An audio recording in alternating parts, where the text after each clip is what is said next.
Good evening. My name is Stephen Berry. I'm the County Commissioner for District 5. I want to thank all y'all for coming out. There's some reason that you came here tonight. You left your families to come here for some reason.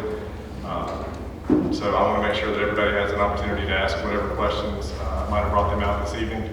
I do want to recognize a couple folks as a former State Representative Buzz Ritchie is here. Thank you for being here, Buzz. As well as a candidate for Judge, Scott Ritchie is in the back of the room, and a fellow Tate Aggie alumni for what it's worth. He was 4 years behind me in school. And current elected official, ECUA board member for District 5, Kevin Stevens. Thank you for coming out tonight, Kevin. And if you're here, I'm going to go ahead and open the window. I know y'all don't have water and sewer up here, but you do have ECUA as the solid waste provider for the entire county. So, if y'all have questions, I would guess you'd be okay with it. You're okay with answering any of those questions? Absolutely. All right, thank you. Won't go, there's a number of county staff here. I won't necessarily go through all of them, but we do have what I would expect to be the permanent county administrator sitting at the table, Wes Moreno. The board has a meeting on Thursday. I think that would probably be what happens. We have a face that was county engineer for many years that is back as of the end of June, maybe the beginning of July. Joy Blackman is here sitting at the table to Wes's right, and she's the county engineer again. So thank you all for coming out. A number of other directors, and if you call downtown, that's my aide, Dawn Trosh, that's sitting at the sign-in table. What I would ask is, if you're here, if you would take a second to sign in. Even if I chatted with you a little bit before the meeting, if I see your name on the sign-in list, it'll remind me maybe what we talked about if we chatted before the meeting, and if not, it'll give me contact information to be able to follow back up with you, especially if you asked a question. Do you want to say anything before we get started? If not, we're going to hand the microphone out. Like I said, Kevin Stevens, ECUA District 5, so I'm just here to answer any questions, comments, concerns you all may have. Thank you. Can help pass out the mic. Whoever's going to be handling the microphones. We can go ahead and get started from my point of view. Like I said, we do have a number of folks here, and to make sure everybody gets home at a decent hour, I want everybody to have an opportunity to ask whatever question they like. I will know the answer to a few, but probably not. Probably have to get help from county staff on a number of them. So if you'll just kind of indulge that opportunity for me to get some help. So who wants to break the ice and has a question? Okay. All right, sure. Okay. And if you would just state your name just so we can kind of make a note on the list as far as who said what or asked what question, in case there's something we need to follow up with. My name is Neil Baldwin, and I live in Burnville. And I'm here tonight to extend an invitation to you, Mr. Berry, to come up and let me put a tractor on a trailer, put it behind the truck, and you drive down Highway 4 and Highway 4A. And you drive, and I'll count how many potholes you get, how many bridges you broke down, and first thing to know. And let me tell you, you need to come and see what we are putting up with in our end of this county, sir. It's bad. And if you don't think so, ask a school bus driver, ask anybody that pulls a piece of farm equipment or anything on the roads. Okay? We would appreciate that. Okay, so 4 and 4A, and Neil, I appreciate the comment. I have gotten a few emails about it lately. I mean, I know that there are some issues, and one of the things that I may have to kind of reiterate tonight is,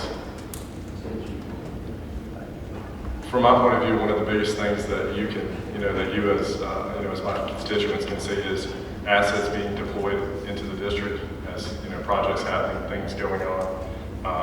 That's one of the criticisms that existed for a lot of my life was that money went downtown, didn't come back out here.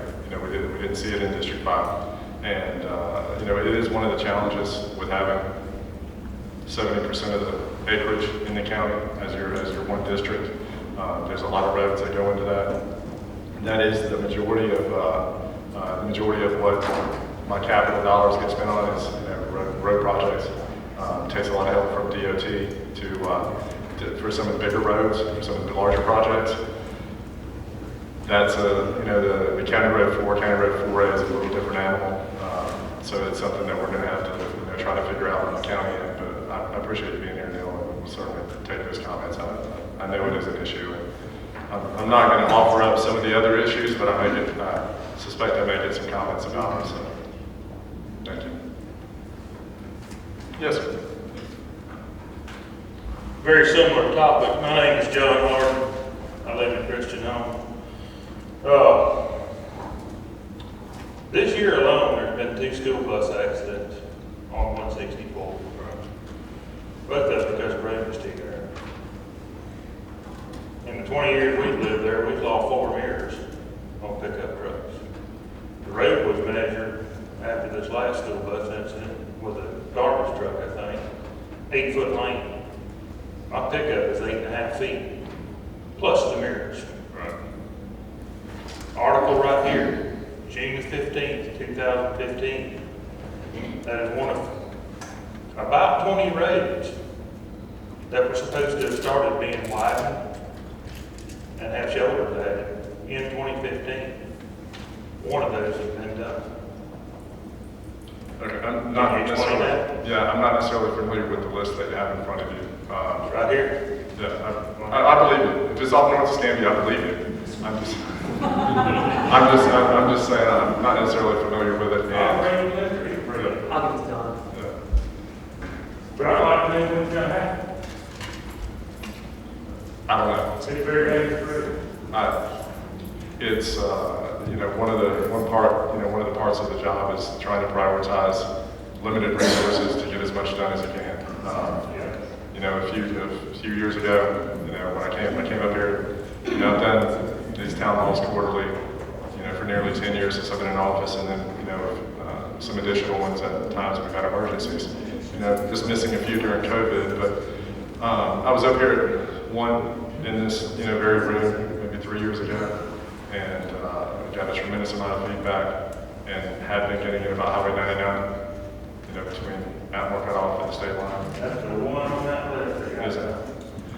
Well, there's other, again, I'm not sure exactly what's on the list. There's others that are going to get done, and some of the folks here tonight are going to talk about 99 for just a second, because there are some problems with some parts of it. You've got the asphalt separating from the base, it appears.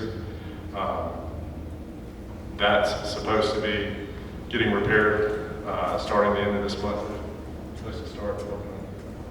So they're supposed to start working on the repairing the asphalt separation issue that's happening, around the community center in that, or in that general vicinity on 99, as well as starting the resurfacing of 99 from Sunshine Hill Road down in Molino up to the Atmore Cutoff, which is a long stretch. That's also a really, really bad road.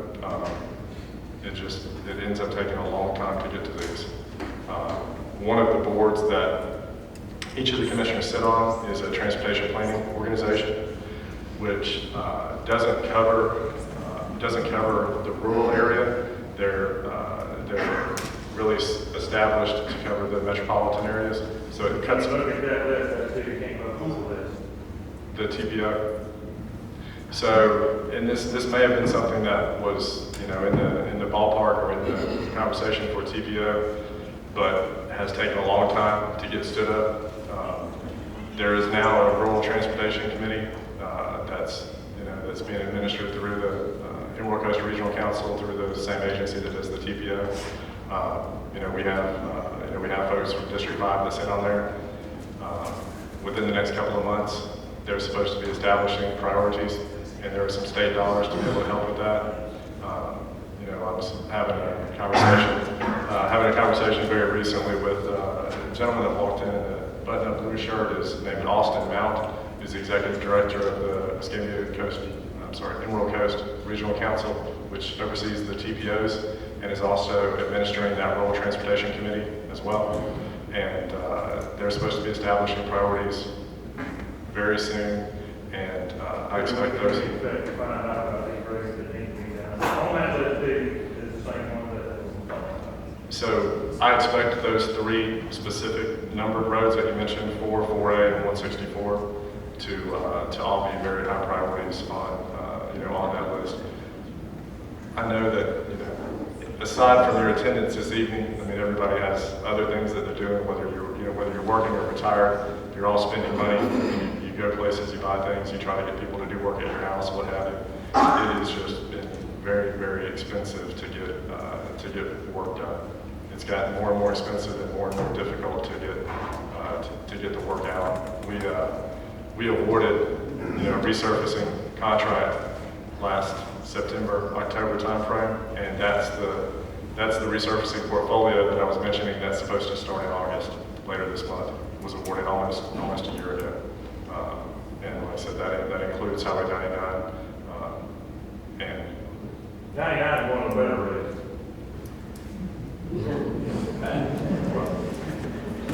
99 between Apple Cutoff and Molino is not necessarily one of the better roads, and they do have the same issues with narrow, and they have farm implements on the roads as well. But thank you, and thank you for coming in. Yes, sir. My name is Tom Raymond. I've been a resident of Cantonment for 35 years. 3 years ago, I moved into the Bentley Oaks subdivision. And for 3 years, I've been trying to get somebody to acknowledge a problem and correct the problem, a water issue that's flooding the yards for 5 of the houses. I've written to 8 members, contacted 8 members of the county, 5 members of the homeowners association, and 1 person from the county acknowledged what the problem was, and 1 person from the HOA acknowledged what the problem is. But apparently, it's either too expensive or too hard to fix. And it looks to me like it was the original contractor that put the ditch in. It's a drainage ditch, and they stopped off the ditch too soon. You and I have talked about this. I'm looking for somebody to give me a solution or at least fix this problem and make sure that it's done permanently. Right now, the prisoners are going out there to clear out the ditch. Every time it rains, the ditch fills up with trash. So is it Bentley Oaks off of Kingsfield or off of 297, that next phase? Yes. It's that off 297? Yes. Where you're having those issues? Okay, I am familiar with those issues. Okay, are the inmate crews, are they getting out there regularly after it rains to keep the pipe clean? Generally, they come out within a few days or a couple of weeks, but the problem is that they've been told they can't go into that area because it's a protected area. So all they do is clear the debris, which the next time it rains, it goes right back up again. Is it the Indian Lakes Lake? Is that part of it, or is it's up the hill from that? Is it the pond from the? No, there's no pond in that area. Where are they told they can't go? I'm sorry. Where they went Where are they being told they can't go? into the protected area behind the houses. Protected area. I, I'm not sure what the protected area is behind the houses. I've got a map and I've got some pictures here. I think somebody here must know about this. I mean, I'm surprised that I don't get acknowledgement from anybody because I talked to Homer, Trosh, Jones, Dave, Doucette, Singleton, Mr. Perry, and Gilbert. Okay. So one of the issues might be that one of the issues has been raised that it's privately owned and Tim Dave's over code enforcement and we're having to cite him for code enforcement issues. Is that one of the problems that's been raised? I don't think so. Okay. All right. Mr. Raymond, let me try to figure out what exactly we can do and what that issue is where you're saying it's protected. I'm not sure. I know there are some wetland areas around the Indian Lakes off 297, but up that far south into Bentley Oaks, it's quite a bit higher, and I'm not sure what that protected area is back there. Do you know off the top of your head? Okay, all right, thank you, Tom.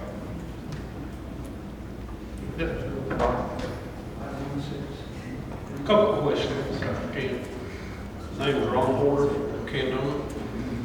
I know I live on a private road, we've had matters where we're supposed to bring it up to date knowledge, but if you're contracting with the contractors to do county work and all, where y'all don't foot the bill for just dumping us a load or two a year, couldn't you have it some way put in the contract or the contractor could dump a load or two out there? They ain't got a trailer or nothing, just dump. And that would get you out of the little loophole. Yeah, I mean, that's not really, not a loophole though. I mean, that's not, I mean, that's not the way that's. When the county wanted to ride away through the property, y'all were gonna come in and pay the road. But being we don't want to do that, we're stuck. Because of some drunk that owned a little bitty small section years ago, we didn't want to sign off. Right.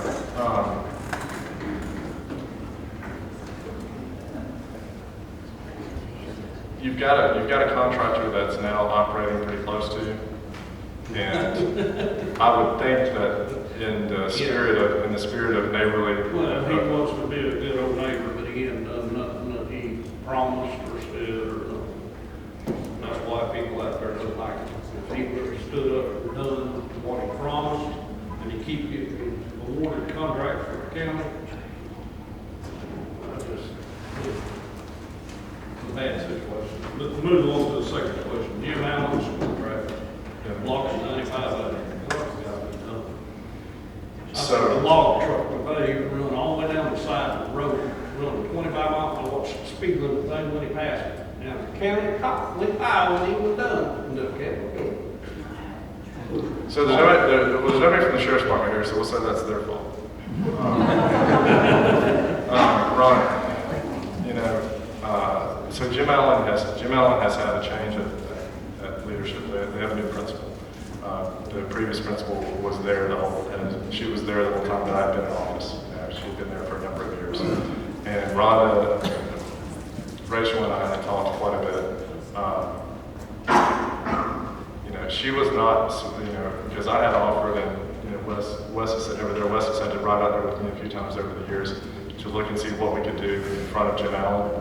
And you know, the county has offered to, you know, pave some areas for the traffic to be able to pull off to get out of the road while they're dealing with the children. That's not what the school thought was the best idea. Now, if you go there, just take one day at school, let out or in the morning, and you can't, as far as you can see both ways, it's lined up, it's ridiculous. If doing some work to allow traffic to get out of the way of 95A will help, then we can certainly do that. You know, there was, you know, and I have talked to, you know, a few folks about 95A in the last month because it is bad. And so the board awarded a contract maybe 3 weeks ago, 2 or 3 weeks ago, to resurface 95A from Outmore Cutoff to Canton, all the way down. 9.16 miles of 95A are going to get resurfaced. Just resurfacing.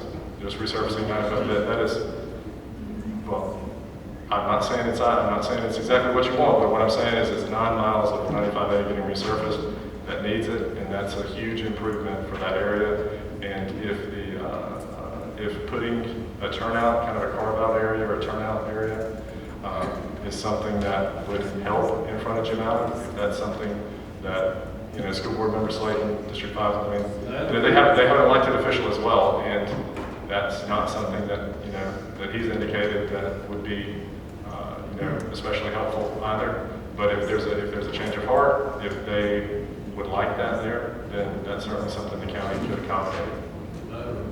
Somehow they stop drive-through traffic going that way during the school let in and let out, the business and so on. Like today, like I said, I want a log truck on the side of the road, and I was waiting for that thing to flip over. And he was speeding through the school lane, like Claxton, County Top, got by. That's scary. Yeah, when you go, you know, concrete trucks and all that, won't they just work around? I agree. Thank you. Wait, because that's on that subject, right here. Okay. Because we live up from 95A. I'm Randy Roosevelt from Kentucky. But we live up from 95A, so I know exactly what you're talking about. But our problem, I guess what you can help us with somehow is, because we want to try to find out what we can do, because there's a subdivision that's going in on the corner of 95A and Quintet. And from what I understand, there's gonna be a couple hundred houses. No, So- 296. So if that's the case, then we're gonna add on average 300, maybe 400 additional cars, 600 cars, right? 600 cars possibly, coming down that road. Our daughter drives to Tate High School. We have friends that live near us, their kids drive to Tate. And to us, it's a scary thought. So I wanna know what we can do to work together to try to just provide safety for our kids and give them a future where they feel safe. Instead of driving down 95A, knowing that some big subdivision's being put in there and developing that area and putting more traffic to them. And then, and like we've talked about, you know, coming down 95A, when you turn left on 29, now you have the railroad tracks there, a train coming across there, so may have more people backed up. It's just a big issue that we have out there, and we just need help. And I mean, is there a plan in place to help us that live on that, in that area? So well, I said that the resurfacing is one thing. That's not gonna help. Resurfacing isn't gonna help. Yeah. 600 more cars down 95A. It takes her over 45 minutes to get to school. Yeah, I mean, DR Park is putting 600 houses. You know that's not gonna help. I mean, 600 cars, 300 houses. Come on. So I'm not sure exactly what we can do, but they're. Why do they approve it? It's low density commercial. It's not made for houses. So- yeah, it's just, it's like we keep putting things in, and there's houses around that, you know, are available to people. But if we keep on developing like this and just selling out our kids' safety, just to put some more money in people's pockets, it's not gonna end well for any of us. So we need your help. So some of the folks that are engineers, I mean, would be happy to, you know, try to brainstorm with you about what we can do to help with some safety issues there. That'd be perfect. I mean, Yeah, how I'm do you think? a financial person. Okay. I'm really an ideas person, especially about engineering stuff. I need some folks to tell me what will help and what will work. And, you know, my job at that point in time is to advocate well enough on our board to secure the funding to do things. Right. And we appreciate that. And it's just there's a whole group of us that got together and we're like, man, this is going to be a disaster before it's over with. And I think it just, like he said, the log trucks are coming down there. And I mean, they could, and God forbid a child pull out in front of them in a car, those log trucks can't stop.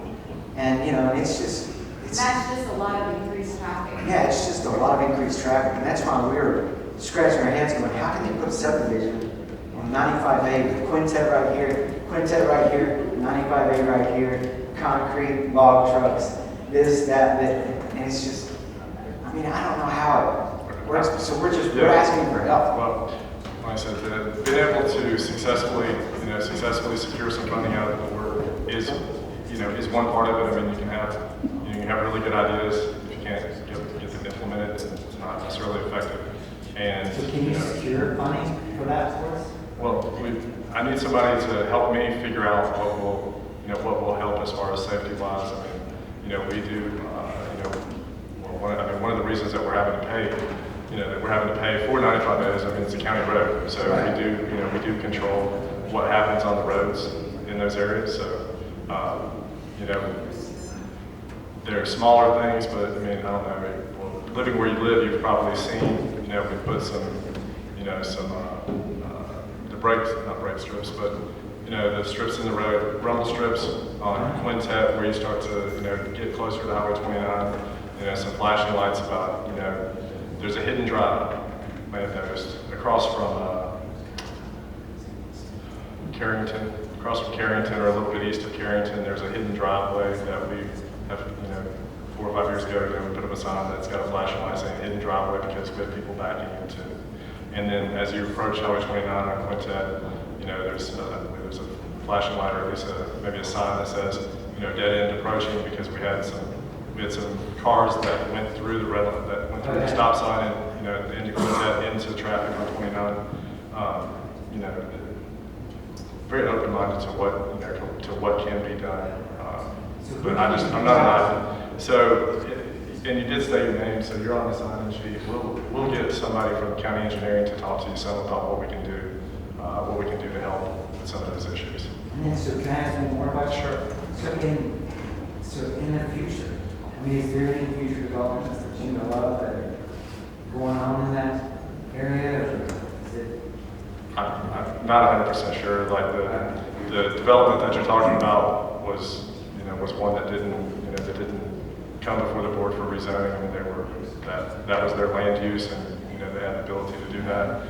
I know the housing development in general is something that's, it's quite a contentious topic. It has been for a few years. I think the Federal Reserve is taking quite a bit of action to ensure that we've seen a peak in that activity, which I think it's very reasonable to feel like.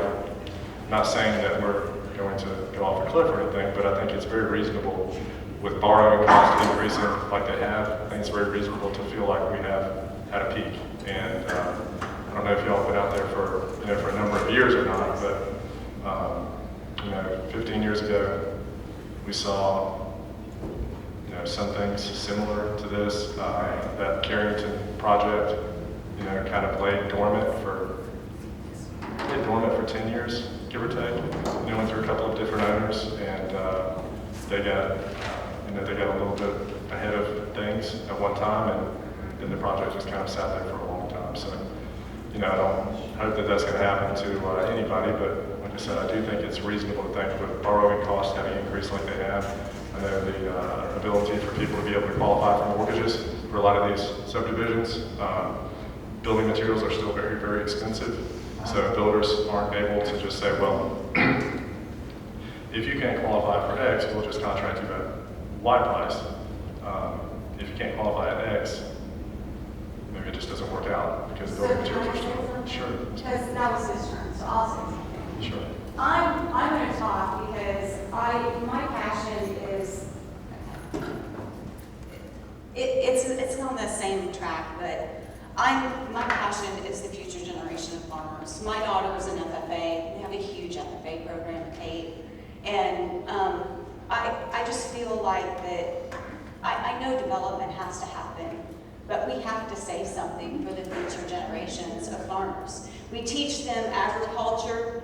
We teach them how to raise livestock, to raise a hog and to sell it, auction it off, and how to do this. We had a national winner this year. He was a hay. He learned how to hay, and he went to nationals, and he won. And we recognize these young folks, and we teach them how to do agriculture.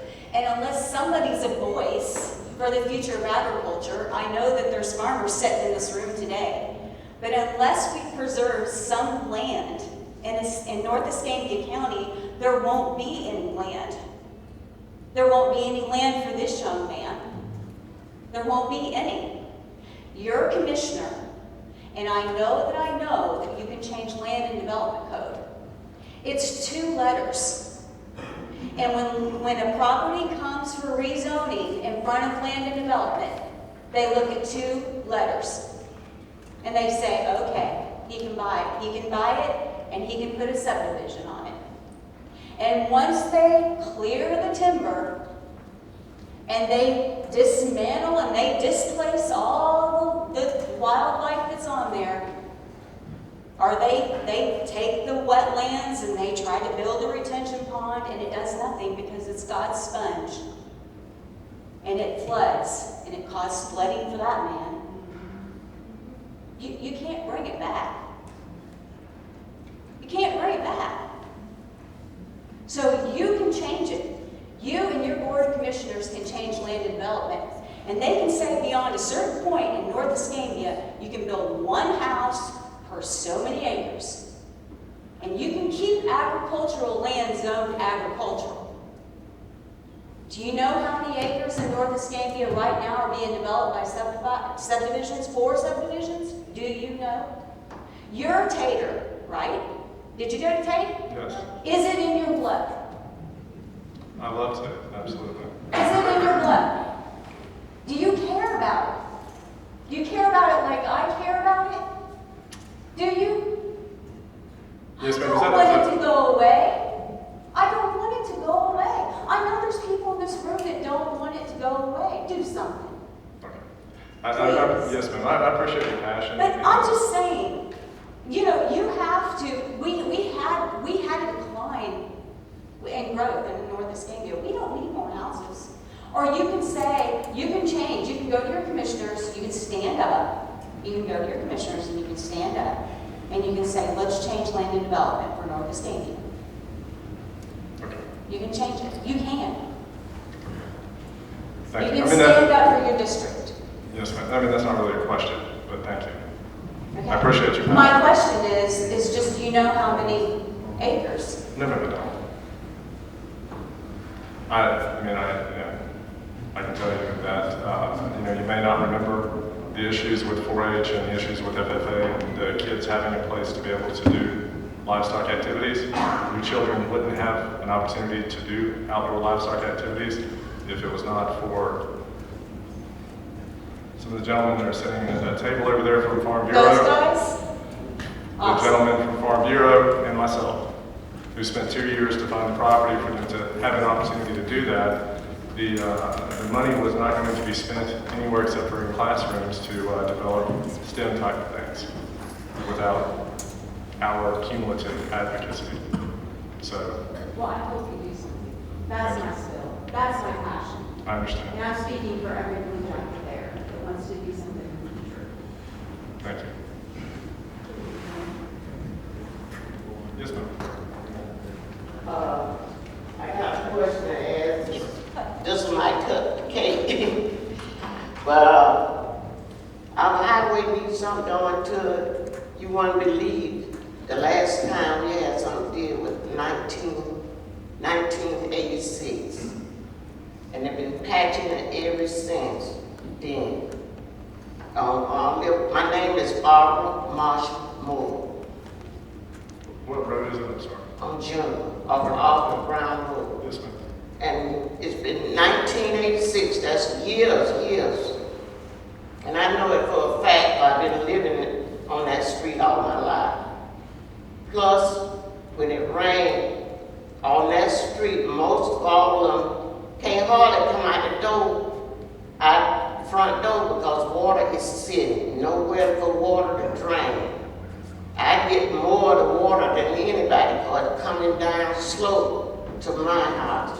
If I didn't have cement or driveway or stuff, I couldn't get out of my house also.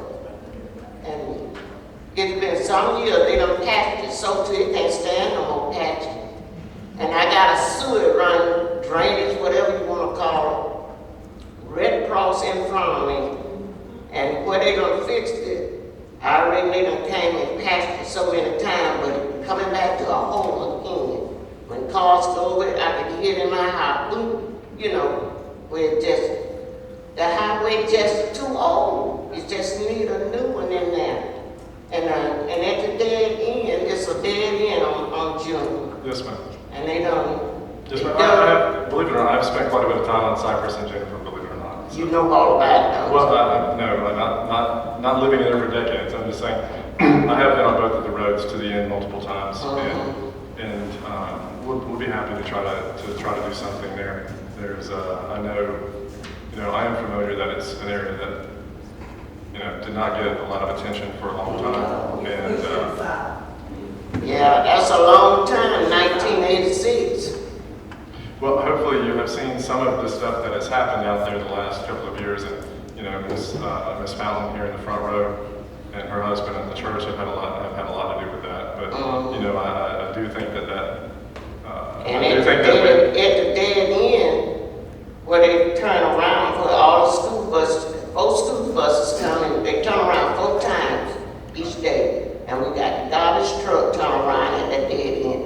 And when they turn around, if it rains, it ain't nothing but holes there. And my church is right there, so when we go to church on Sunday, we can't hardly park at the church for mud holes right in front of the church. All those big things is turning around there and they making holes. I did call it in one time and they did bring some asphalt out there. Yeah, did you borrow? Very little. People call, nobody pays attention. It wasn't enough to tell to put it there. God hidden truth.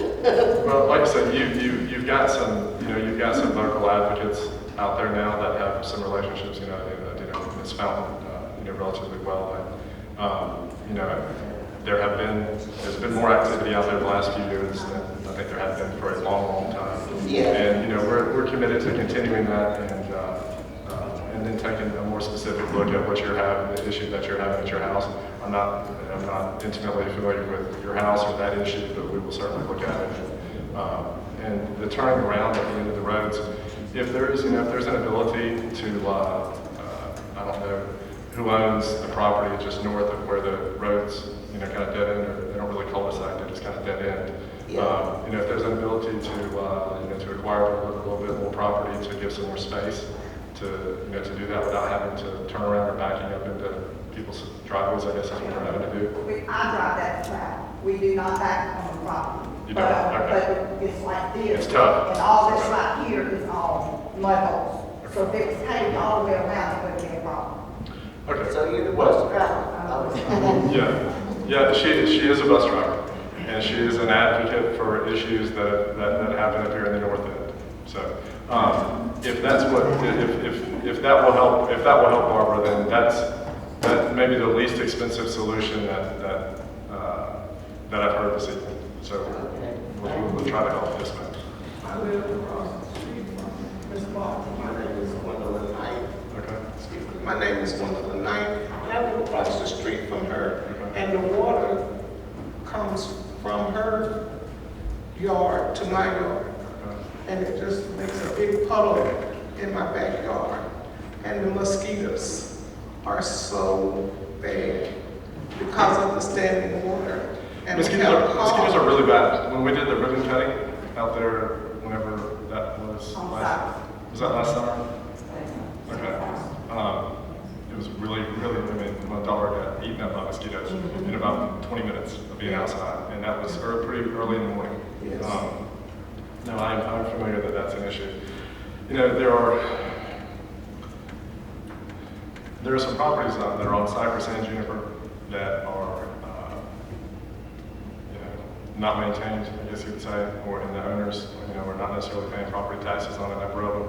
That's how the county acquired a couple of the, where we did some work, where, Michael Rhodes, that runs Parks and Recreations in the blue shirt over there, against the wall. Michael's who installed the playground equipment and, did the work on that little part that was there. I'll try to take another look and see what assets the county already has on both streets, and maybe there's an ability to do, to do a little bit more to help with some stormwater stuff. The easiest thing is to work with something that the county already owns. And like I said, I know there are a few properties in that area that I believe we have some interest in, or at least taxes aren't being paid. So we'll try to look at that. Yeah, Mike. 10 days will Repeat that one. we can talk to Tim Day with Environmental about getting a mosquito fogging application up there as well. They do their testing, but if that's a problem, in the interim, we can get this time of year, we can get a fogging in the area. Were you out there that morning? The mosquitoes work really bad. Just in general, we're having so much rain too that we have areas in the athletic and the park areas that we're needing that. Oh, they come out and fog, mosquito fogs? The drainage is going down the track, the railroad track on the Cypress, on Juniper Street. He says not much you can do because of the water sitting alongside the railroad track. All right, maybe there's an ability, maybe there's an ability there to clean out some of the drainage along that area to keep the water moving. Stagnant water in areas that the county owns, that the county controls the assets, is not ideal. We need to keep water moving. But I appreciate that. That's a couple of things I had not heard out there. I knew it wasn't too long ago, I had some trees that were into the right of way, and we had to get some trees cut back out of the right of way. So you do have somebody that's listening to the problems out there, and much like I said at the beginning, I would love to say that I'm going to be able to solve all problems. I don't think that's probably a true statement, but you do have somebody that's making an effort to to deliver for you. So, but thank you for the heads up about a couple other issues. One other thing that I wanted to Yes, ma'am. Go ahead. say was, when the mosquito bin comes out, the water goes off the street behind the house. And he says it's private property, so he can't. But I asked him if I give him permission, can he treat that water back there? Because just treating the ditch and leaving all of that in the back is not solving the problem. And I'm not 100% sure about that. I don't know what type of agreement we've made. And then the gentleman that had on be next. Yes, ma'am. Okay, my name's Gail. Yes, ma'am. Nice to see you. You mentioned the committees that are set up with the transportation Yes, needs, that you have the overlying district committees and the whole county has committees together. And what I guess I want to ask is, does this particular area up here have an equal opportunity to have someone on those committees? Because even our needs in this area, you've heard the gentleman talk about the road issues, which you're well aware of. Our issues, I think, are a lot different from a lot of these places in Cantonment. So does our small area up here, which is sparsely populated, have an equal opportunity to have a voice on those committees to prioritize the needs that will be addressed?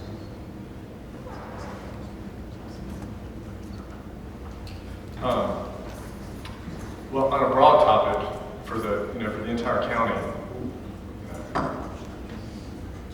happy with me or not, I'm your person for that. But specifically the Rural Transportation Committee, which the other districts don't have that. The other parts of Escambia County are all in what's considered a more metro area. So District 5 of Escambia County is the only part of Escambia County that's kind of has a equity stake in the Rural Transportation Committee. Well, okay, she's checking in. Yeah. No. But these guys here and all of us are on this end. Yes, ma'am. It's the city. It's the city compared to up here. I realized that 10 years ago when I realized that 18 years ago when I ran the first time and it was not successful, and then still dealt with it 10 years ago when I was campaigning up here. Yeah, Tate is, Tate's District 5, north end to the rest of the county, but to here, Tate, Ransom, and MacArthur are not really your schools. They're, Northview, Ernest Ward, Brad. And yes, ma'am, I understand that. So there are 2 seats on that committee. There may be an opportunity. I know we've got one very active member. It's a relatively new committee that's been stood up this year. But I may have one slot on there. But I appreciate you coming down, and I'll keep that in mind, Gail. Perhaps I can rope you into doing something like that. I'm not smart, so she ain't got nothing else to do. Mr. Johnson, Mr. Moore, well, I will say they do a pretty good job advocating on their own behalf, pretty regularly. So, yes, sir. My name is John Davis. First thing I'll do is ask for apologies from all my fellow citizens up here. I don't need this mic, I talk loud enough. I'm part of the younger generation coming in. I was in the last graduating class, Ernest Ward. I've been on the phone all day. I got a fellow graduate right here that's over the Escambia management area. I've been trying to encourage our generation and younger to come to this meeting and to begin the process, just like you was talking about. Last night, after we got Brother Ward's vehicle back, we happened to get it apprehended. I happened to see it, got it taken care of. I began to realize there's 291,000 acres approximately in District 5. Well, y'all's area on 95A is nothing like us up here. We need to be rezoned. And just like Ms. Gale said, we need some voices up here. Because due to my grandparents dying, I'm back in Davisville. which our family names established the community, but it's still all the Walnut Hill. Those of you sitting in here, you need to get on your kids' butts and your grandkids' butts and get them in here and get them involved. We need your help to figure out how, just as this lady said, where we're going to cut off. I mean, we're from I-10 north, Cantonment. I actually do contract work for D.R. Horton. They're buying everything they can possibly get. And if a section of our generation, and I'll even say some of my own family members, cousins, they're more worried about money than they are name lists. Me, I'm worried about name lists. I'm worried about keeping this place rural. Going back to the water over on Juniper Street, Cypress Street, we'll go to the water problem over on 164. We come up here and patch the bridges, no silt fencing. A lot of the bridges that Brother Ward, his cattle could be getting water from, there's no more water flow because the contractors or the people that over there in the blue shirt you was talking about that you set up on the committee, they have no idea the water flow in the watershed of it. Instead of coming to the farmers and coming to the committees that actually know and have been born and bred up here and know the natural flow of the water, I can trace this lady's water all the way back to Cypress and Juniper Street to the Sandy Hollow Bridge where the ATV was hid that night. And the reason it was hid, it was bone dry. There's always been water flow. Then it carries over to the other bridge, over on Sandy Hollow Road. But just as Miss Gale said, I mean, y'all put them seats up down there in Pensacola. We don't get any contact, and we're sort of shunned, even our school district. We're always shunned up here. We can get a national award winner. I can go back to Ernest Ward. There was 5 of them. Matter of fact, I was one of them, national award winner. But it didn't get us any recognition to keep the rural area. We got the same permitting to put up a fence. I had a lady down at the county, and somebody up here turned me in for having my fence post too close to the road. We are not the same down there. What process do we have to get us rezoned? 200, and Mr. Perry, all due respect, 291,000, and you know sections of it, I will give you that credit from what research I've done, because I have not been involved. Like I said, I'm humbling myself saying that I failed my fellow citizens. But all of us have at some point in time. Due to my mom's condition, my dad was not able to be here. But we have to come together as a voice, or we're going to be overrun, because I know for a fact D.R. Horton's been all up in this area trying to buy. So yes, you are our voice. But at the same time, you don't use all these weapons in here, because if you tell us to come down there and to help take a stand on this and be a voice, there's a lot of us that will do it, be glad to do it. But at some point in time, we got to look at it, because, when I looked at the county map, I was overwhelmed, because population-wise, yeah, it was an even division. But we're the north end, and going on population, it's not going to work. And at some point in time, there's got to be, we got to be willing to have somebody to guide us, or either find somebody that will guide us in that change, or we can basically kiss all this goodbye. Because I had this lady tell me I couldn't put a barbed wire fence up to keep cattle in, because I was under the same permitting zone as Pensacola. Even though I got cattle, sheep, and horses, I'm a little bitty speck compared to the bigger farmers, but I'm taking pride in what I do have to land. And I'm wondering, is that a possibility? That is a question. To rezone, you know, to add it to another zone that includes Cantonment so they can get some help down there because they have these same problems. We're widening the roads and, you know, these kids are more important than those kids up there. That's how we look at it.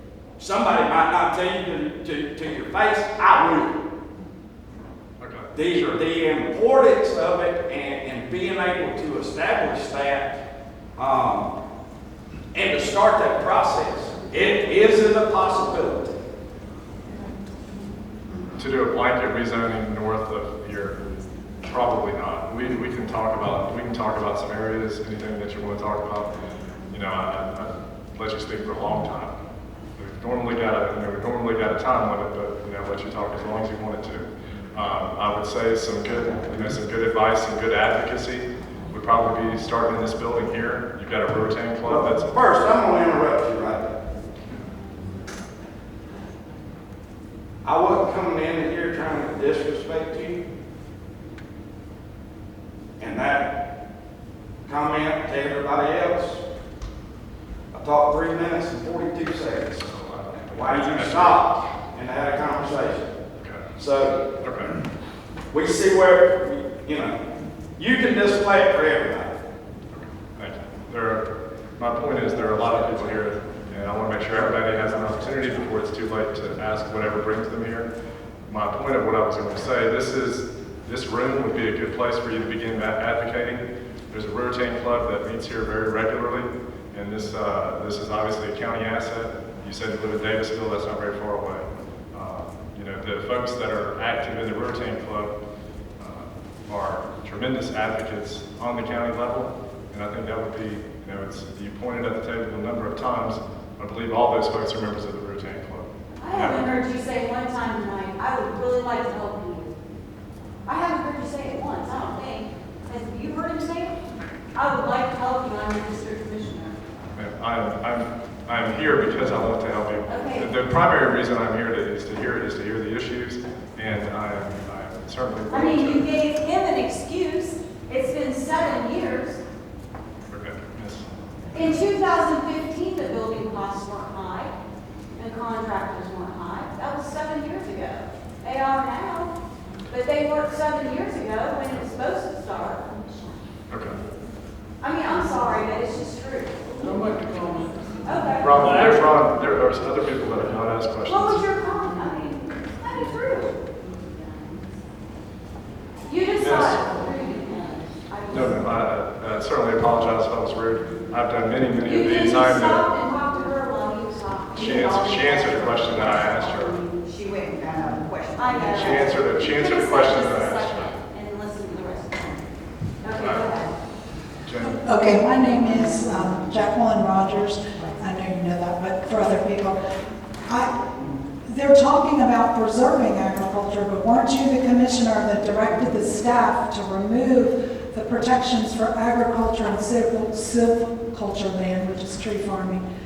You directed through your attorney to hire an outside planner to change that future land use category, and that used to be protected here in Escambia County. The Barano Park people, there's a couple people here, they know that your county staff was trying to allow an agriculture future land use because you have now changed the ordinance. You directed staff to change the ordinance. Now, when D.R. Horton wanted to come in Barano Park and they wanted to develop, your staff was saying Gibson Road and Sunshine Hill Road were major roads when we know they're not roads. And that is the fruit of what you did when you took away that. What my comment is, your staff is doing things without data and analysis to show what the effect is, what the stormwater effects will, what the traffic will be. And you said in a recent BCC meeting, county commission meeting, you said the county did well, the commissioners did well to upzone because now you supplied all this housing inventory. But that is not your job to help out the development industry. They'll supply the housing industry. Your job was to supply the infrastructure and the public services and listening to the scanners, even though your staff will say EMS is totally, the positions are filled, many times EMS is unavailable. And now that you don't have, you only have Baptist that is going to take Baker Act, you're going to have your EMS going all the way over to Fort Walton. So my questions are, what are you doing about the infrastructure when the downturn when it was 2009, when you took out road concurrency, traffic concurrency, where you had to have the infrastructure there. You took it out because there was a downturn in the industry. Well, now with the boom, why didn't the county commission put it back? That you can't develop unless the roads are there. You can't develop. And you can't change these future land uses according to what the state statutes say, but your staff is not doing the data and analysis. My final question, those are kind of comments, but they are questions, but I'm not sure you'll answer them. But why did you not restore traffic concurrency? And my last one is, why, if resources are so limited, why did you go for a back pay settlement for retirement when it was at 47%? You wanted to go back and get your retirement money for that. And now it's up to 57%, and you and the county commission are suing the clerk to get 57% of your 86, or it's up to 89,000 now salary. Why do you think in a community that's has so many issues, and you're saying we don't have the resources for this, we don't have the resources, why are you fighting for that 401A retirement? And do you think 57% would be a good amount? And if you don't, why haven't you made any motions to reduce it? Because the argument has been that it all costs the same whether we pay it in FRS or outside, but it's not. Because we could save that money if you only got 8%. You all can make a rule and it would only be 8%. And you're also not putting it in the FRS. There's people like the people that are the lower level that won't get their pension because you're destabilizing FRS. So those are comments, they are questions. Again, I don't think you'll answer them, but thank you. So, to make a comment about destabilizing FRS is to just not understand the way the process works. If the 57% doesn't go, if the 57% does not go in FRS, it goes into your pocket, your retirement account. It's not helping the unfunded. Jamie, I'm going to address your comments if you'll let me speak. Okay. So, the comment about destabilizing FRS is to just not understand what the issue is. FRS is not making those pension payments. They don't have that. They don't have that liability. I'm going to make you a whiteboard behind me, but I will talk about the 401A issue very briefly. Taxpayers, of which we all are, we're county taxpayers and state taxpayers. Anyone that's eligible for the 401A, taxpayers would be better off if that person participated in the 401A. Just say I. If I'm participating in a 401A, county deposits X here. If I was in the pension, they would send the same number to the state for my FRS pension. So no one now disputes the fact that at the initial level, it costs the taxpayers the same. No one disputes that. You don't need to dispute that. Whether I'm a participant in 401A or their FRS pension, it costs the taxpayers the same immediately. Where I'm saying the taxpayers are tremendously better off, in the future, the state has no liability for payments to me. The state is going to pay out hundreds of thousands of dollars over the course of an FRS pension commissioner's lifetime after they retire.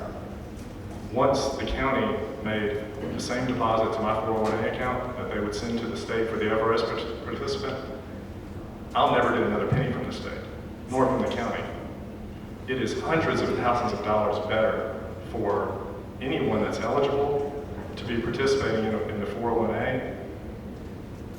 That's the facts that have not been reported in the news journal, and I suspect you may know those facts as well, but I'm sure that's not, What- that doesn't make so it you're fodder. saying 50 Jamie, You're saying 57% retirement benefit on top of your salary is justified? I'm saying it's this, whatever the percent is, it's an actuary figure that is the same as is paid to the pension. That's my point. If It's not X- mandated to be, that's what the practice Jamie, is. it's, okay, please, I've been very respectful to you. It's the same figure minus the hundreds of thousands of dollars of liabilities in the future during my retirement. It is much better for taxpayers, for anyone that's eligible to be in the. Yes, ma'am, Barbara. Yeah, I like the roads, y'all know that. I'm not trying to step on anybody's toes or make anybody look bad, but Palmer Road, I have pictures of it. It's very hard to get anybody to grade that road. Now, we What just, road? I'm sorry, what road? Palmer Road. We just got started back, and there's really no road. I got the pictures of it, and I'd love to show them to you. They come down there and covered up a couple of the holes, but then they act like they graded the road and didn't. You can plainly tell it in the pictures. I drive a school bus down there. That road is horrible. There ain't too many roads in Escambia County left to be, that start road. Yes, ma'am. There's not a reason. When they can go down to Hubbard Road, and I don't even know if there's a house down there. It looks like a paved road when they grade it. But you can't get the dude to grade Palmer Road. But then, over there on Juniper and Cypress, I know they paid a lot of stuff down there and put sidewalks and stuff down yonder in Pensacola and everything. I don't understand. These kids have to walk through mud holes. There's a road, it's Wiley Road, is that the one?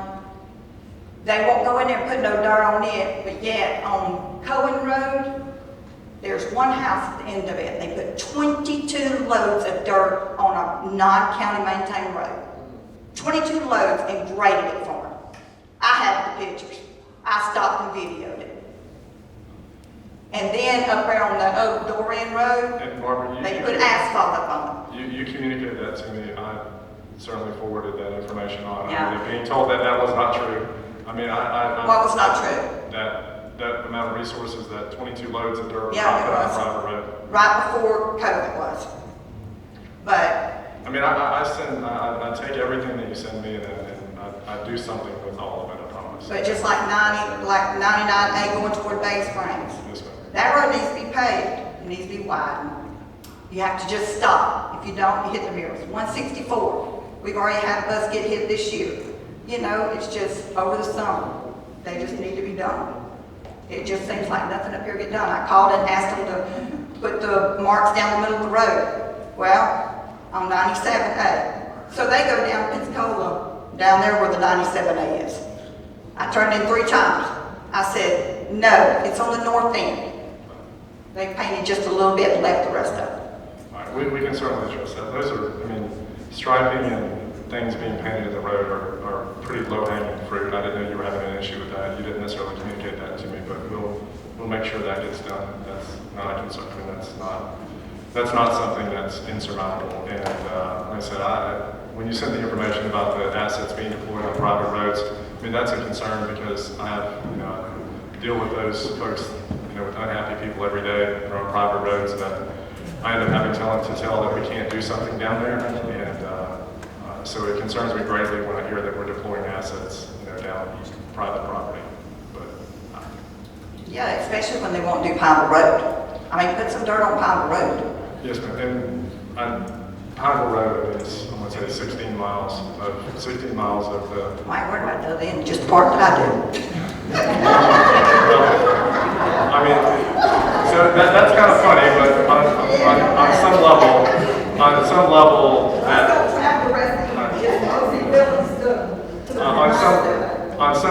that comment is perhaps recreated in other areas. Yes, ma'am. I live on Pineville Road, and she's our bus driver, and from where my driveway comes out, the whole road is washed out, and you have to go like up on the other side of the property to get out. But it's right in the middle of town. Okay. What did you? Yeah.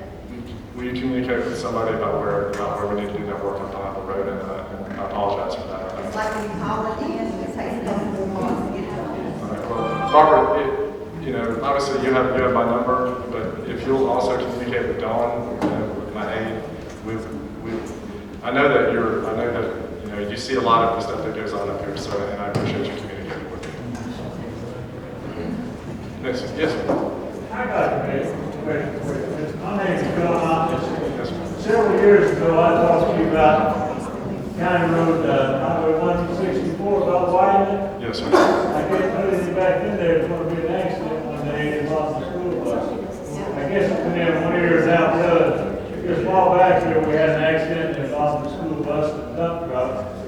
Because the road's not wide enough. I'm going to ask you a question again. How long is it going to take before you widen that road and or there's a serious accident with a school bus and kids get killed? Yes, Because the bus has to get completely off the road or the truck does too. No, Mr. Hawkins, and I remember speaking with you.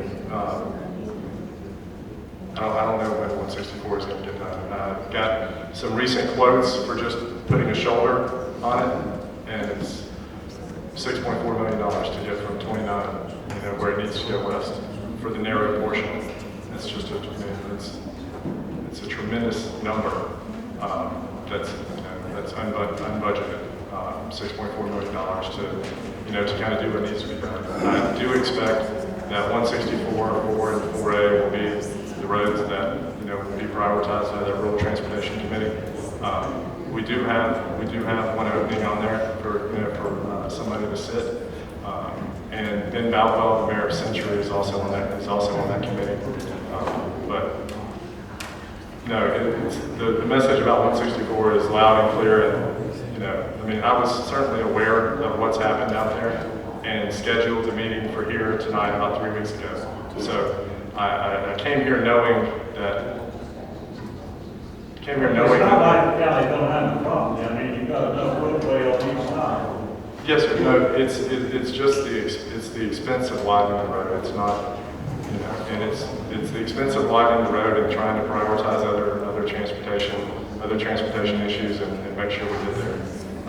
Like I said, I knew because of our proximity to 164, I knew that would be an issue tonight. And like I said, hopefully in some degree of good faith, you see us scheduled to be here, knowing that would be a question and a concern and a criticism, and came here anyway.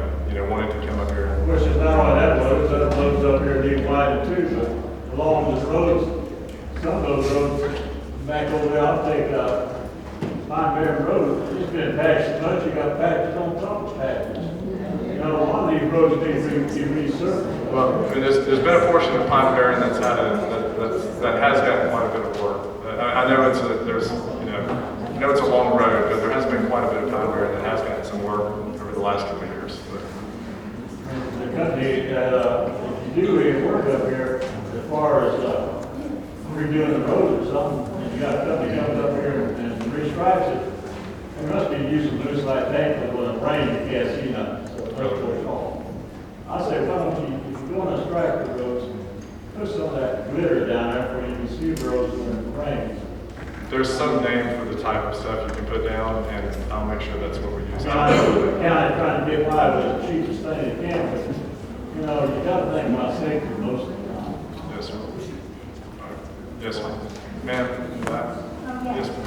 So, back to 164 one more time. Yes, ma'am. So 2014 to 2018, those were listed as priority jobs to be done. So wasn't that in the budget to be finished and done before 2018? I'm pretty sure they were on schedule to be finished before 2015, and they didn't get done. They didn't even touch it. Where did that money go?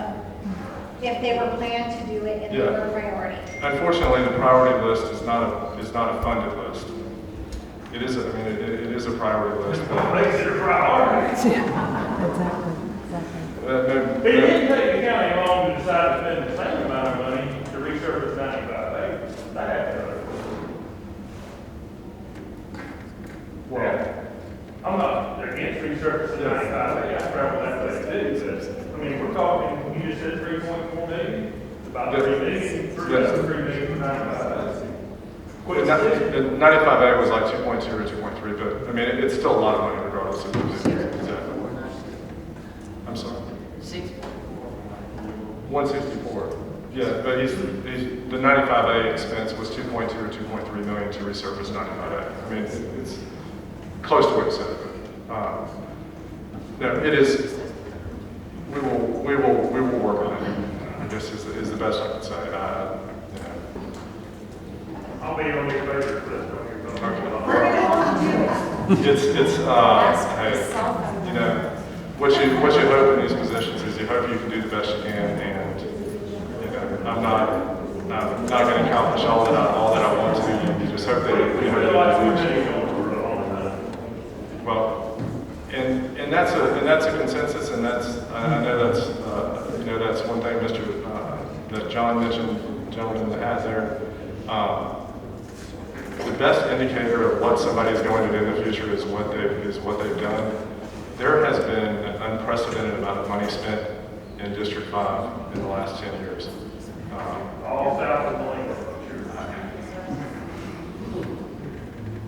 I mean, I didn't come with a list of exactly what's been spent up here. I do not think so. There have been a lot of projects that have been done, you know, north of Molina, but I mean, I can put together an itemized list. That's not necessarily, I didn't come with that, but well, They have paid a lot of roads. yeah, I mean, we've paved, you know, 100 miles of roads. I mean, or more than 100 miles of roads. There have been the production and the money that has been spent in District 5 is more than any other district, which we have a large district, so that makes sense. But it's more than has been spent in District 5 in decades prior to this last 10 years. Capital is being spent out here, and I will do my best to, you know, to address those. They're very major issues, but hopefully we're, you know, getting down to where there's not 50 issues. You know, when I first took office, it came to a couple of these. I mean, I couldn't fill the front and back of the legal pad with this road's got to be paved, this road's got to be resurfaced, this road's got to be improved. We have knocked out a lot of the things on that list, and I'm not saying it's enough. And that's something, you know, I appreciate your acknowledgement of that. It's, I guess my point is, and to you and to, you know, the gentleman in the hat, on some level, you know, my job is to advocate successfully at the board for the deploying of resources and projects and money out here for projects. And, you know, it's one of the reasons that, you know, I've done these every quarter since I've been in office. It's one reason I try to alternate. You know, I'll do one in, you know, what y'all consider the, you know, south part of the county, and then one in the north end. And so I can hear these things and these criticisms, and your, you know, believe it or not, your comments and your criticisms are, you know, were relatively pleasant compared to other things that I've heard. My only point to you, sir, was just to make sure that everybody had an opportunity to say something. Well, I will say, I wasn't trying to, and like I said, I humble myself because, you know, I failed, my citizens failed myself, failed my kids, but I'm going to play catch up now. And I appreciate everything you've done. I've heard some of the response, I've seen some of the research, and, you know, I live with 3 girls, you can't please us all. You know, I mean, we're not going to fool anybody. But that's where I'm reaching out to you and looking. You are overwhelmed, and I appreciate what you've done. You've addressed a lot. But we realize you are overwhelmed. We want to help other than basically complaining to you. If we can have a voice, just like Ms. Gale said, you know, I'm not picking on her, but she was saying she had time. I heard the lady make a comment. She's got time to be on the board. And she goes to church here, and she listens, and she hears to be able to assist you. I mean, I'm not trying to bring everybody out there. You know what I mean? You have District 5 country folks that want to be on your side. But we want you to be our voice too. Yes, ma'am. Yes, ma'am. And that's what we're saying. Yeah, and like I said, I'm going to, you know, to be very candid, I'm not a real ideas person. You know, everybody has strong suits, creative ideas, and and those things are not really mine. I need some other folks to help me put together what we should try to do. And once we can establish what we should try to do, I do a decent. Be a good crusade. Absolutely. The Crusaders, absolutely. Well, that takes passion, and you certainly have that. But what I can do well, and what I have been, pretty successful in office doing is building a consensus among people and being able to deliver votes, winning votes downtown, yes. Which is, one of the things that, that I talked about when I ran, and some of those gentlemen heard some of the comments I made when I was running in 12. I thought it's great to run and say, I'm going to stick my flag in the ground, I'm going to do for this, and I'm going to do these things that are exactly what you want, not you personally, but what this area wants, and be darned what happens. I'm just going to go in guns blazing, and I'm going to represent you exactly the way you would want to be represented in that passionate way. In theory, that's a good representative. In practice, what you want is somebody that will listen to you, that doesn't, I think a pretty calm demeanor, that, does listen to the criticisms and try to, and then try to find a way to help you be successful, which I can't do by myself, which means I've got to be able to win votes downtown. As much as y'all might not like going downtown or what goes on downtown, I have to be able to win votes down there to be able to deliver for you.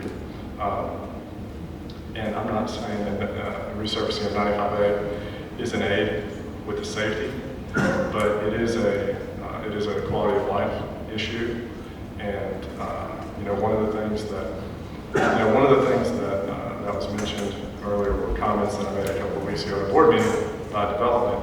It's paraphrased, and I'll say exactly what I said as I recall what I said. And what I talked about was, we've all, I think there's a good chance with Fed action, with Federal Reserve action, that we've perhaps seen a top of the development of the housing market, at least for this cycle. Seems very plausible. What I mentioned was, while there are a lot of folks that would have been against, the rezoning, it's against approving future land uses that allow development, allow subdivisions in. If you were to, everybody, like I said, whether you're retired or working, you see the cost of doing business, you see the cost of housing, you have children or grandchildren or yourselves that are dealing with, they're dealing with issues, you have people trying to get approved. Everybody knows how expensive houses are now.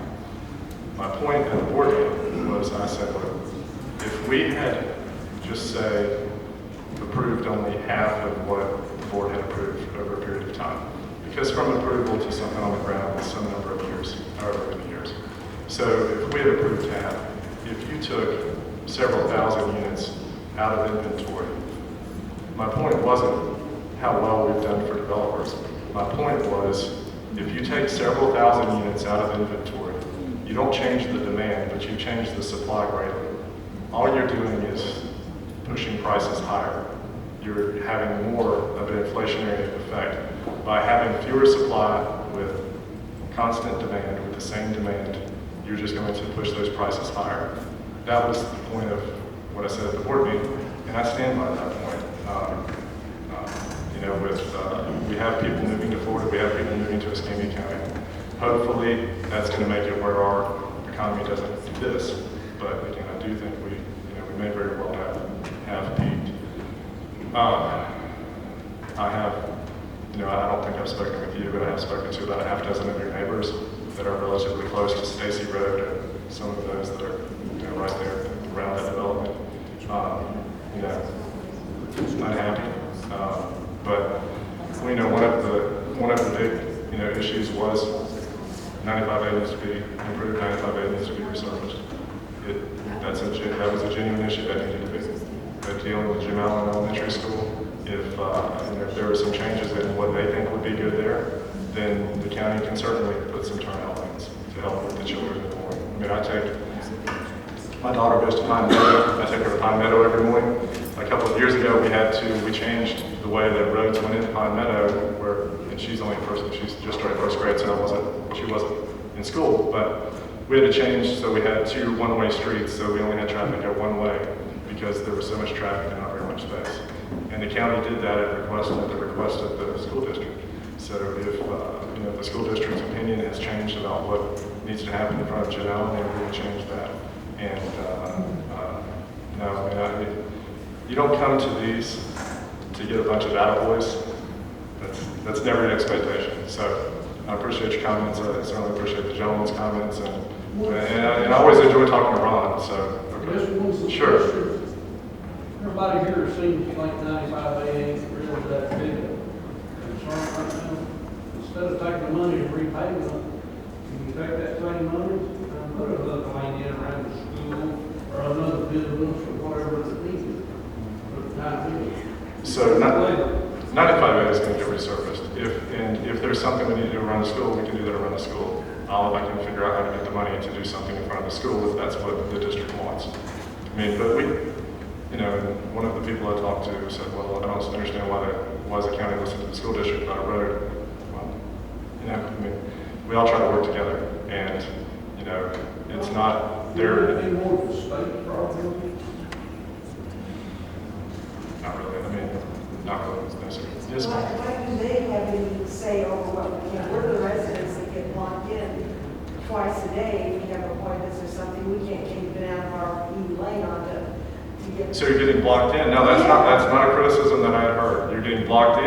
Yeah, they won't, sometimes they leave the gap and then the guys are coming out of the parking lot and they just zoom on by and they don't even have the right of way. Okay, that's a different... They block us out, we can't get out or in. So you go off the side of the road, and there's a big hole, and then there's a railroad track. Yes, ma'am.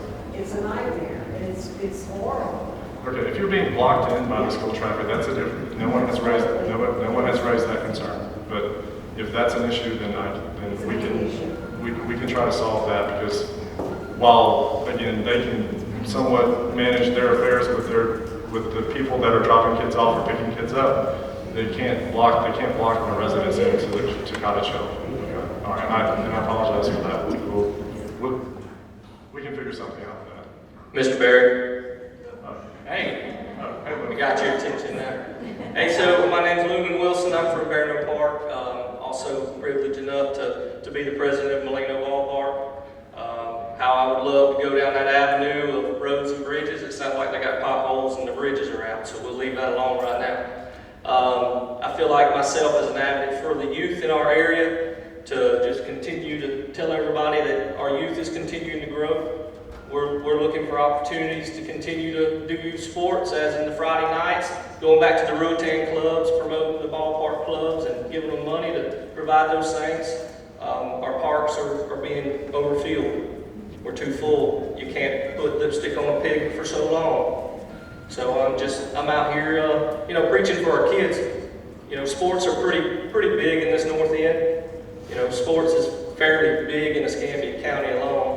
Michael and Adam has done a great job at trying to, help us out when they could, but obviously, after a period of time, Molino as being a park started in the 1970s, it's kind of gradually showing its age. Power bills are going up 30%, so what happens, we have to put registrations up more. So now we're asking these kids in the north end of the county to pay approximately $100 per player just to play a fall sport. So we're just looking for some help and some ideas and hopefully for some continued growth in youth sports up this way. Absolutely, and I would say, Lumen, I think you've been on that board for a while. If you recall, one of the first things that Commissioner May and I did when we took office was have the county take over the maintenance of the parks, which the leagues, the organizations were paying for years, because that was a huge expense to the organization. So any expense that the organization takes on has to be paid for by the kids playing or the families of the kids that are playing. So by having the county take the maintenance and everything of the parks, we were able to have those associations lower fees considerably. And that was the reason to do it. I mean, the entire board supports. It's great. Travel ball is great. They didn't have it when I was growing up, but it's it's a great thing. But recreation ball is what the public owns, and recreation ball is going to be the #1 priority of the board, is to make sure we're there for recreation ball. I know you'll have some space issues. I've been up there. I was at the tournament. I went to the tournament y'all hosted when you had the girls softball, which was a great tournament. you know, was out here Saturday for Jamboree at Bradbury, right through the back door. Had a good turnout. One of the issues is space at Molino. There is a parcel north of the park that we have at different points in time tried to talk to the folks about trying to acquire some of that acreage to be able to expand. It's been tied up in the state for a number of years. I'm not sure if that's resolved or not, but that's been the primary impediment. There's not an opportunity to expand east or west. We really need to go north to try to add some more space to the footprint, because where it is right now, you've got people, when y'all are busy, you've got people parking all along the sides of the road, all the way down to and that's not ideal. You got kids walking along the sides of the road. But if we can get something worked out with those folks north of the park, then I think we'd be able to expand that footprint. And, until then, there's not a lot of area to go. So we just have to try to partner with everyone as well as we can to make sure you're able to keep serving the kids. I appreciate what you do up there. Sat on the board for Miracle League for 15 years, and it's quite a labor of love. So I appreciate what you do with them. And I apologize. State Representative, another elected official came to me, State Representative Michelle Salzman, in the aforementioned T-shirt is here. Thank you for. I suspect she's been at an early voting site today, so she's here. Thank you, Michelle, for coming out. Debbie, thank you for coming out with Michelle. Yes. I just wanted to say that I've lived here over 30 years in the Cantonment area, and the new traffic light system at the intersection of Old Palafox and Old County Strand Road is absolutely the most quality of life improvement in an intersection I've ever seen in my life. That's my paid person to be here. So thank you. If I had a gavel, I would adjourn the meeting right now. Well, thank you for saying that. It took us a long time. We had some issues with CSX, trying to get that. It was about 6 months late, but I do appreciate the comment. Old Kim Strand was resurfaced pretty recently, and I was hoping all that was going to happen at the same time, so we could do it all at the same time. There's no lighting system in any corner of this county, I'm sure, that works as well. It's absolutely delightful to go through that intersection. Dawn, you gotta get her name.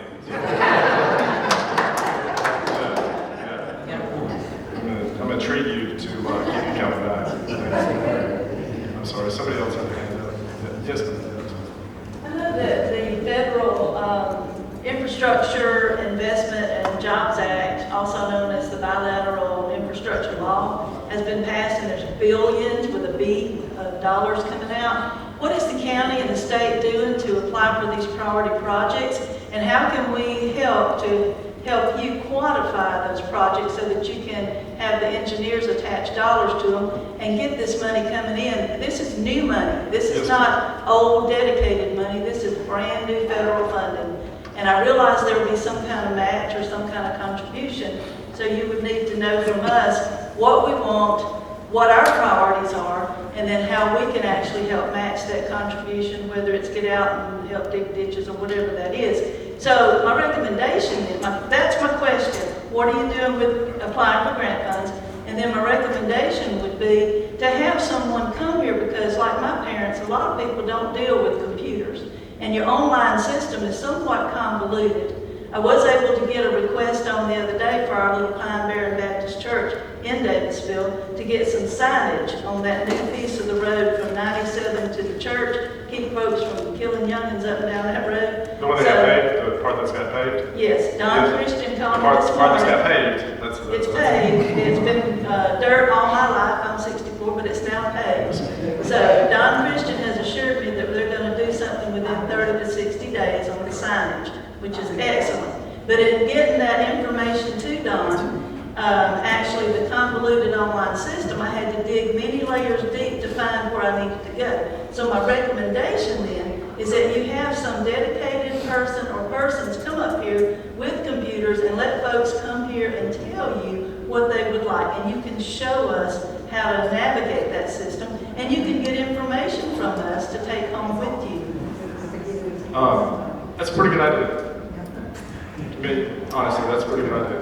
We're doing a mobile office hour with the VA bus in the next month or two. We can invite her to come out, maybe add that to the list of things we're doing. Yeah, that would be great, and you know, that's something, if I could get some people, you know, if we did something quarterly up here where, you know, where folks could come out and have somebody navigate something through a computer, if I can get some bodies to turn out to do that, then I'd be happy to do it. Notice she said dig ditches. I'm not sure we're gonna enlist. Yeah, I'm not sure we're gonna enlist anybody to dig ditches. And as far as applying for the grants, I know there's a tremendous amount of money out there. We have folks on staff that's what they're supposed to be doing. You know, I have not, I've not been asked what my priorities would be in that process. I don't know if we're that far along yet or not. One thing that you mentioned related to the state, I think my friend from the TPO, the Transportation Planning Organization, has left, but I did get an update from him, and Michelle's probably intimately aware of this, but you know, Florida has not gotten the large federal infrastructure dollars yet.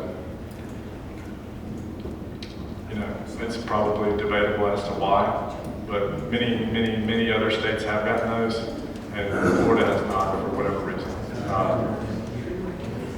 That is, yeah. I mean, who knows exactly why?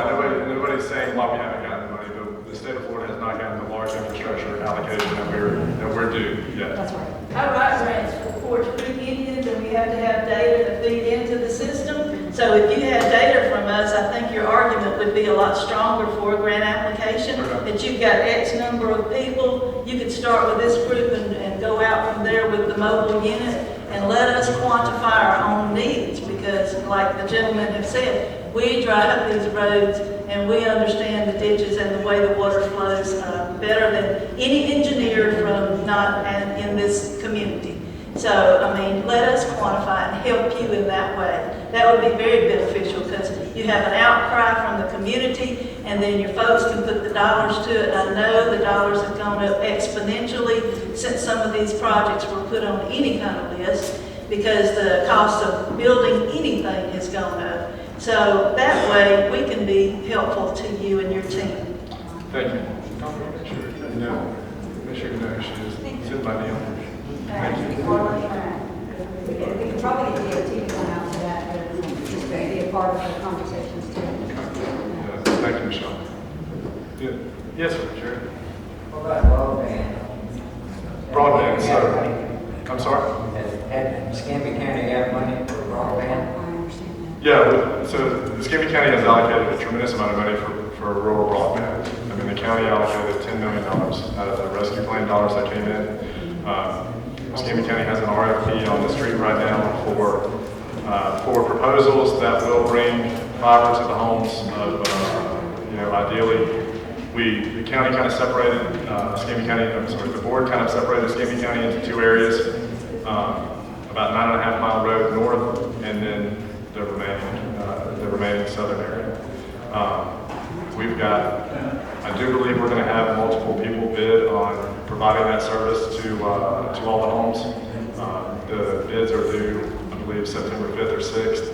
So I expect to have some type of news and some type of recommended award for a partner to take broadband speed to every home in my district. Late September, maybe the first meeting in October. We've set aside $10 million. There's $5 million from the state towards that effort as well. That's available as a grant. Thank you, Representative Salzman, for helping secure those state funds. But that would basically be a subsidy towards the private vendor installing the fiber and taking the fiber to the homes.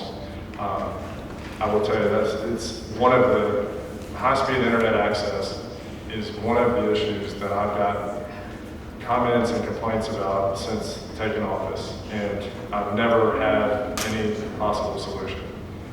I learned very quickly that cable and internet franchises are, they're granted by the state. They're, they have obviously they have federal guidelines that they have to abide by, but we have no jurisdiction. Within about 2 years of taking office, Frontier Communications entered bankruptcy. So I knew that they would not be putting more capital into their footprint that they had into their area because of the sparsely populated nature of a lot of the north end. It doesn't make the capital expenditure, it doesn't make it work financially for companies to go in and put all this capital in the ground to serve some number of people. With the project, with the available monies that would be, the public money that would be put towards the project, I am being told that that does make it a feasible possibility to have that. I've been very, like I said, you don't come to these to have folks say, what a good job you do, and you're, I'm closing in on 10 years of being in office, and if you look for, the validation for public service that you provide through external comments or social media comments or emails, you're going to be very, very, very emotionally unhappy. You're going to be a very unhappy person. You're going to feel, you're going to feel like you're not doing anything. So I feel good about it. I feel good about what I've been able to accomplish, over nearly 10 years. It took a little bit of time to get my feet underneath me once getting in office, but like I said, there's been unprecedented resources deployed in what I consider our community, even though I'm not as far north as many of the folks that are in here. If I can successfully get broadband, real fiber internet speed, broadband speed to every home, that would be the biggest thing that I could ever accomplish. I never thought that I would be able to do that. And that's the type of legacy from being in office that that has the opportunity to change people's lives. And, it's, one of the things we found in COVID with, people doing school from home, doing telemedicine, doing work from home. A lot of some employers are requiring people to be back in person. A lot of them have found that it's less expensive to have people working from home because they're not, they're not utilizing resources inside their brick and mortar building. They don't have to add on to the building. They don't have to maintain the building if they have people working from home. What I feel like my people should have the same right to work from home and do their telemedicine from home as the rest of the county does, which right now we don't. If you don't have a decent internet in your house, you can't do real education from home. You can't do telemedicine from home. You can't work from home. And that's not fair. That should be something, I've taken some criticism for a statement, but I believe that access, not the county providing it, just the access to high-speed internet is becoming something that is an absolute need to be a productive member of society. And if I can somehow deliver that, that would be great. So hopefully we'll get some news on that here in the next few weeks. Any other questions? Yes, ma'am. Concerning like patrol on Highway 97, somebody may have already addressed it, I came in late. Are we going to push more patrol on that from here to Tom? You having issues with speeding? Oh, yes. I know Sheriff Simmons is aware of, one thing that you have when you have excessive speed is you see the degree of injury in the accidents is much greater. Obviously, when you have high speed, and the accidents that that make it to north of Scandia, the ones that are on Atmore are often very, very severe because of the rate of speed that the vehicles are going. I know that Sheriff Simmons has deputies that are dedicated to this area. I know there are some, but I can certainly,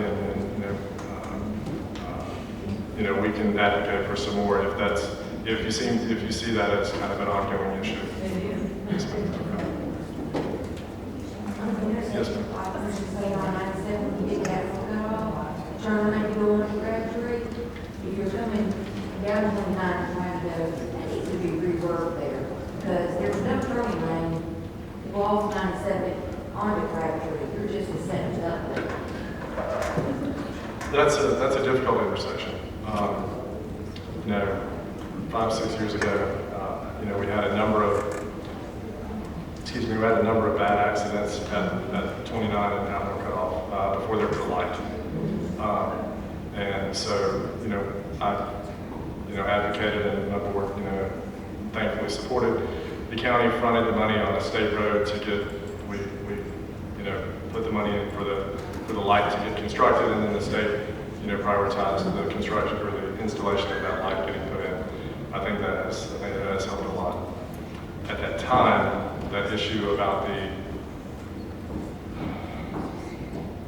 not the layout, but just the layout of the intersection and the way Crabtree Church wraps around behind the Tom Thumb like that, it was certainly talked about. That is an issue. There's a long-term project to try to address that.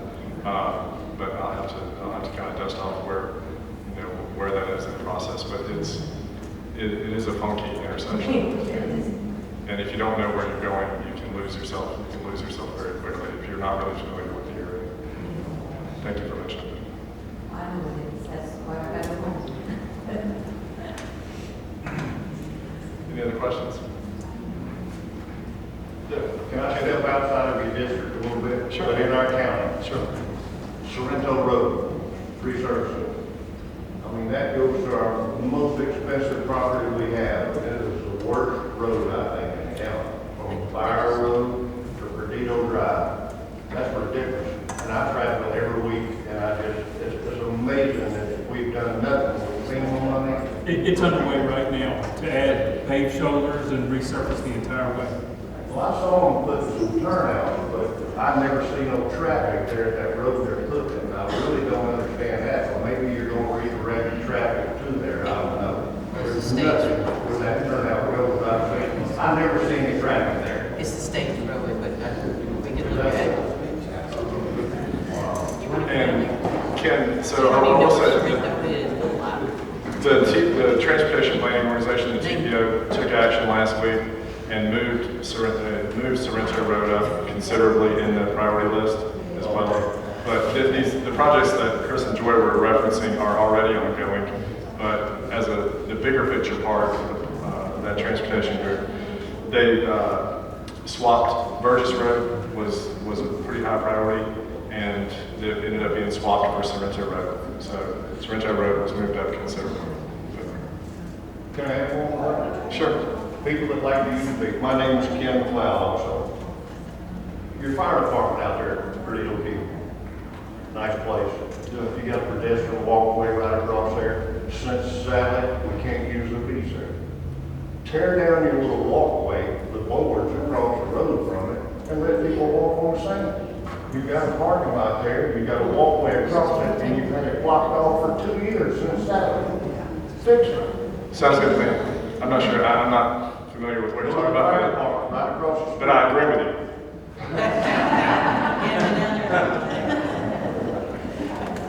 It is a nice building. The fire department is a very nice building.